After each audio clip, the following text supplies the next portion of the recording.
For the better part of the last century, taxicabs have held a dominant position in local transportation.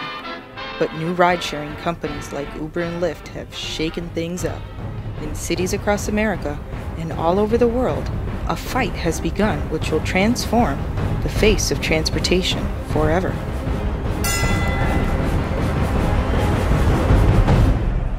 Travis Kalanick founded Uber 4 years ago in San Francisco. As an alternative to waiting for a taxi, he insists it's merely a technology company that connects customers and drivers through a smartphone app. It's important that we look at the options that are being utilized in other cities and bring them to Miami-Dade County.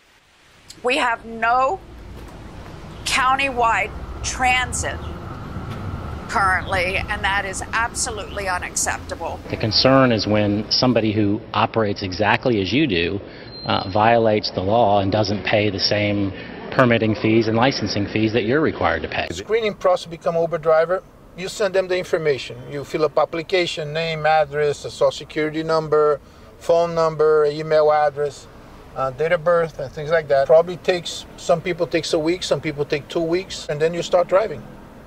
I had to go through a week's class. I have to get drug tested. I have to get fingerprinted. I couldn't have had a felony in my life. I have to go through 100 test geography question. I got all the information. I sent a picture of my driving license. They checked, they did my background check. Everything came out clean, and I was given the Uber phone with the application. And the next day I was on the road making money.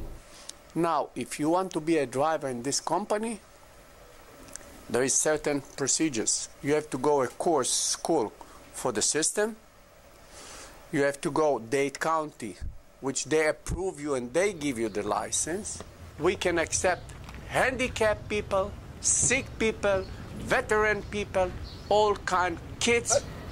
If you're a taxi driver, you know, stop driving your taxi and come to drive Uber with us. Get a car and let's go all drive Uber. I'm not going to leave a proven entity to go to something that's not proven. Drivers are complaining now to Uber that they're not making enough. They're making minimum after the gas, after the insurance, after everything. After the mathematics are done, they are making minimum wage. And he's damaging his own car. Don't forget that. And now we're on the era of the apps. So they created an app that you click on your phone. This may not be necessarily a solution as much as it can be an option that maybe forces the taxi companies to become more competitive and to offer some of these same type of technologies. We are supporting the yellow industry. We're supporting the industry to get them more technology to improve the service level for the passengers, okay? You know, it's a new industry. Thanks for all this that's happening. They've reinvented themselves, and here we are helping them on that process. The personal insurance covers for me in the car, and when a member of Uber gets in the car, Uber has a $1 million insurance policy that covers the person that is in the car with me. They carried PIP. I should let it go another 3 months. When, God forbid, they get involved with a big accident, fatality, I want to see how much money those passengers save. To who they sue? I can't really name a bad time with a taxi, but I'd rather Uber it. I don't think we need to have any special kind of license because it's like we are not picking up passengers.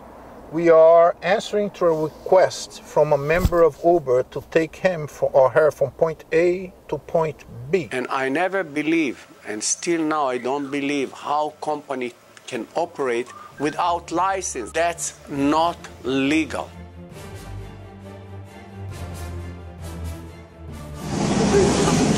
What did he say, you were friends? Yeah, we're just friends. Just tell him we're friends. Yeah. He's telling me that we're friends, but what's going on, sir? What's happening? What's happening? He's giving me a ticket because Uber drivers aren't allowed to ride here. They say, excuse me, sir, you identify as an Uber driver. I say, yes, I am an Uber driver. This is an Uber phone. I say, yes, it is an Uber phone. You picked up a passenger. I say, yes. What am I doing wrong? Oh, you do not have a hack license as your car is not licensed to drive commercially. We're going to impound your car. So yeah, he gave me 2 tickets, $1,000 each, one for not having a hack license and the other one for not having the car not being licensed with the city to be a commercial car. They issue ticket, nothing done by those tickets. There is the rules, set the rules, bad, good, but there is a rules. This is a country of law, and we obey the law. We pay whatever we have to pay. Everyone's trying to make an extra buck, and I understand it, but totally believe in doing the right thing, and it's karma, and it's going to come back to you. Uber is now more valuable than Facebook. The company is an 18 billion with a B, not an M, a billion, $18 billion company. I don't think most people really know or understand what a medallion is, that it is a license that is purchased to run a taxi, and it's big business, not just corporate business, but hedge fund level business. Who owns those medallions? And presently, 3 hedge funds own a couple of those medallions. When I say a couple, about 30% of the market are owned by hedge funds. Have this monopoly for how long?